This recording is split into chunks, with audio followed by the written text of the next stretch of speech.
Hello दोस्तों, स्वागत है आप सभी का ITS क्लासेस में। मैं उम्मीद करता हूँ सभी लोगों की प्रिपरेशन बहुत ही अच्छी तरीके से सही डायरेक्शन में चल रही है। तो भाई जो उड़ती हुई खबर आ रही है कि न्यू वैकेंसीज आने वाली है, इसका अंदेशा इसलिए हो गया क्योंकि जो सेफ्टी कैटेगरीज की कुछ पोस्टेज है 25% जो है GDC कोटा के तहत जो भरी जाने वाली है, और बाकी के जो 75% जो पोस्ट होंगी सेफ्टी कैटेगरीज की वो भरी जाने वाली है आपका डायरेक्ट रिक्रूटमेंट जो RRB 21 बोर्ड के तहत करवाई जाती है। तो भाई मैंने ये 4 पोस्ट लिया हूँ, RRB JEE, train manager oblique guard, technicians और असिस्टेंट लोको पायलट, क्योंकि इन 4 पोस्ट की जो है वैकेंसीज बहुत ज़्यादा है फ्यूचर में आने वाली। तो इन चारों के बारे में हम लोग बात करने वाले हैं कि किस तरीके से ये जो सारे पोस्ट है अगर आपको मिलता है तो आप इसको डिफ्रेंशिएट कर सकते हो। ड्यूरिंग द फॉर्म जब फिल करते हो तो किस तरीके से प्रेफरेंस रखना है, ताकि आपको एक चीज़ क्लियर होगा कि हाँ भाई अगर मुझे इस पर सिलेक्शन हो जाएगी तो मेरी जॉब प्रोफाइल कुछ इस तरीके से होने वाली है। देखो, अच्छा बुरा कोई पोस्ट होता नहीं है मेरे भाई। हो सकता है जो मेरे लिए अच्छा हो वो आपके लिए बुरा हो जाए, जो आपके लिए एक बुरा पोस्ट हो मेरे लिए अच्छा हो जाए। किसी के लिए मनी फैक्टर करता होगा, किसी के लिए भैया जॉब में जो ड्यूटी आराम मिले वो फैक्टर करता होगा।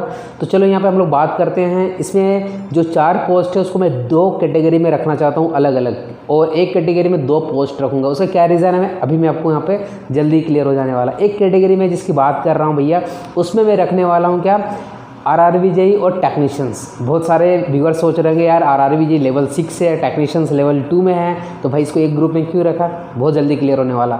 और दूसरे ग्रुप में रखने वाले हैं हम लोग ट्रेन मैनेजर को और असिस्टेंट लोको पायलट को। और ट्रेन मैनेजर भी भैया किस पोस्ट की जॉब होती है, लेवल 5 की, और ALP भी होती है लेवल 2 की। अब हम लोग बात करते हैं कुछ बहुत ही इम्पॉर्टेंट चीज़ें जिससे आपको इन सारे पोस्ट की एक बेसिक जो है नॉलेज आपको यहाँ पे हो जाना है। एक ओवरव्यू मैं आपको यहाँ पे देने वाला हूँ। और एक मैंने कंपैरिजन का वीडियो बनाया था RRB JEE वर्सेस ALP। अगर आपने अगर ये वीडियो नहीं देखा, मेरे भाई डिस्क्रिप्शन में लिंक मिलेगा, उसको जाके देखना। बहुत सारी चीज़ें डाउट आपको वहाँ पर क्लियर होने वाला। अब जैसे ग्रुप 1 RRB JEE और ALP है, ठीक है, और यहाँ पर ग्रुप 2 कौन सा है, ट्रेन मैनेजर है और आपका ALP है। अब देखो क्या होती है, फर्स्ट ऑफ ऑल हम लोग बात करेंगे लेवल की बात करेंगे तो JEE भाई लेवल 6 की जॉब होती है, ट्रेन मैनेजर ऑब्लिक गार्ड जो है लेवल 5 की है, एंड ALP और टेक्नीशियंस जो है दोनों ही लेवल 2 की जॉब है। ये तो बात कर ली हम लोगों ने लेवल की। तो लेवल का हम लोग क्यों बात करते हैं कि लेवल से ही आपकी बेसिक पेमेंट जो है वो डिफाइन होती है। जैसे कि अगर हम लोग बात करें रेलवे JEE की तो लेवल 6 में उसकी बेसिक पेमेंट है 35,400, लेवल 5 ट्रेन मैनेजर की जो बेसिक पेमेंट होती है 29,200, और टेक्नीशियंस ऑब्लिक ALP की जो है बेसिक पेमेंट जो है लेवल 2 में 19,900 है। ठीक है, बेसिक पे तो आपको यहाँ पर डिफरेंस समझ में आ गया। अब बात करते हैं भाई एग्ज़ाम, ठीक है, उनका सिलेक्शन का तरीका की बात करते हैं। तो RRB JEE की अगर बात करोगे तो 2 स्टेज के एग्जाम होते हैं। पेपर 1 क्वालिफाइंग नॉन टेक रहेंगे, और पेपर 2 में भैया टेक्निकल प्लस नॉन टेक आपका दोनों ही रहेंगे। तो ये 2 स्टेज की आपकी एग्जाम होने वाली है। देन आफ्टर आपका मेडिकल हो जाएगा, मेडिकल के बाद डॉक्यूमेंट वेरिफिकेशन एक साथ होते हैं, उसके बाद आपका सिलेक्शन हो जाता है। ट्रेन मैनेजर की बात करें, इसमें भी आपका CBT 1 और CBT 2 जो है भैया वो आपके नॉन टेक पोर्शन होते हैं, बट CBT 1 क्वालिफाई और CBT 2 आपका जो होता है जिससे मेरिट बनती है। ALP और टेक्नीशियंस की बात करें तो इन दोनों ही पेपर के लिए जो CBT 1 और CBT 2 जो होता है वो कॉमन एग्जाम होता है, बट ALP के लिए सिर्फ एक स्टेज का अलग से एग्जाम होता है जिसको हम लोग बोलते हैं क्या, साइको टेस्ट बोलते हैं। तो ये लेवल अप कितने स्टेज के एग्जाम होते हैं ये समझ में आ गया। अब बात करते हैं सबसे बड़ा इंपॉर्टेंट फैक्टर एजुकेशन क्वालिफिकेशन। तो अगर कोई बंदा RRB JEE में अगर फॉर्म भरता तो वो डिप्लोमा और लेटरल एंट्री दोनों ही अलाउड है, चाहे बीटेक अगर मैक्सिमम क्वालिफिकेशन आपका हो सकता है। ट्रेन मैनेजर की बात करें तो भैया ग्रेजुएशन, मतलब अगर आपने नॉर्मल ग्रेजुएशन किया हुआ चाहे टेक्निकल ग्रेजुएशन किया हुआ तो आप ट्रेन मैनेजर के लिए एलिजिबल हो।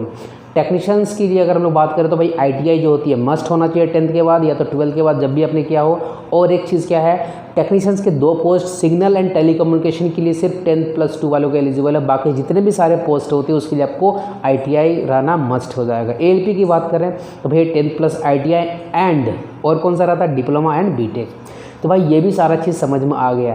अब मैं एक ग्रुप में जो मैंने RRB JEE और टेक्नीशियंस के रखा था, और एक ग्रुप में मैंने जो रखा था आपका गार्ड को और असिस्टेंट लोको पायलट को। अब समझो ग्रुप 1 की क्या होती है। देखो इसमें जो ड्यूटी होती है RRB JEE की और टेक्नीशियंस की, भले ही इनके लेवल अलग है बट ड्यूटी जो उनकी होती है शिफ्ट आवर में होती है। एक ड्यूटी आवर आपकी फिक्स्ड होती है RRB JEE और टेक्नीशियंस की। बट ग्रुप 2 जिसमें हम लोगों ने ट्रेन मैनेजर ऑब्लिक गार्ड और ALP को रखा था भैया, इसमें जो है ड्यूटी की आवर फिक्स नहीं होती है और टाइमिंग भी इसका फिक्स नहीं होता, बिकॉज मेरे भाई इसमें जो ड्यूटी लगती है वो लगती है रोस्टर के हिसाब से।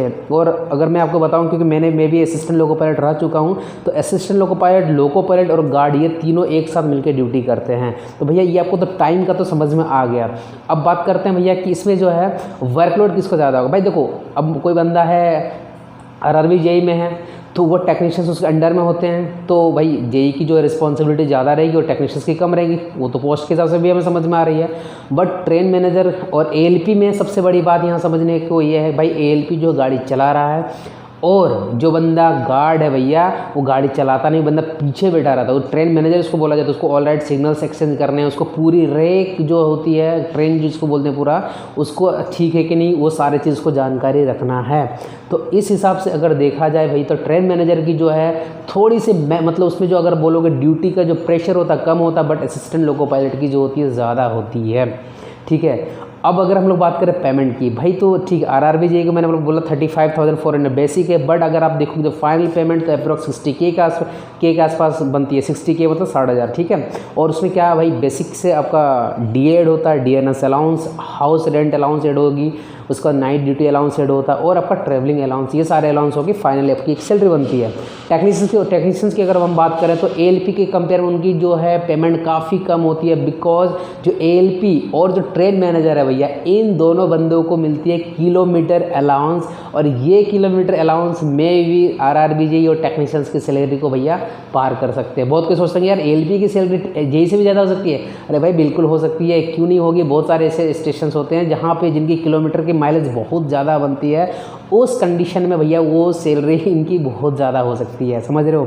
तो ये भी आपको क्लियर हो गया। अगर बात करें लीव, तो चारों ही पोस्ट की अगर बात करें भैया तो CL 10 रहती है, और LAP लीव ऑन एवरेज पे जो होती है वो 30 होती है पर ईयर में, और LHAP जो है 20 मिलती है। और आपका जो है भाई नेशनल हॉलीडे आपको मिलता है, बट ड्यूटी करनी पड़ती है, उसके एवरेज में आपको कुछ अमाउंट पे कर दिया जाता है। बट आपको ऐसा नहीं है कि हाँ भाई नेशनल हॉलीडे है तो आपको छुट्टी होगी, नहीं, वो सारी सिर्फ ऑफिशियल जो जॉब होती है, जैसे DRM ऑफिस में हो गया, RDSO में हो गया, प्रोडक्शन यूनिट में अगर हो गया, वर्कशॉप में हो गया, उन सारे में ये सारी छुट्टियाँ मिलती है। आई होप आपको इसमें एक बेसिक आइडिया ये लग गया होगा कि आरआरबी जेई और टेक्नीशियंस टाइमली ड्यूटी, ठीक है, वर्क प्रेशर थोड़ा कम रहेगा, but assistant loco pilot and RRB JE इनकी ड्यूटी रोस्टर के हिसाब से लगती है, सो दैट थोड़ा सा इसमें प्रेशर हम बोल सकते हैं थोड़ा सा होता है इन पे, ठीक है, बट पेमेंट भैया इनसे कहीं ज़्यादा हो सकती है।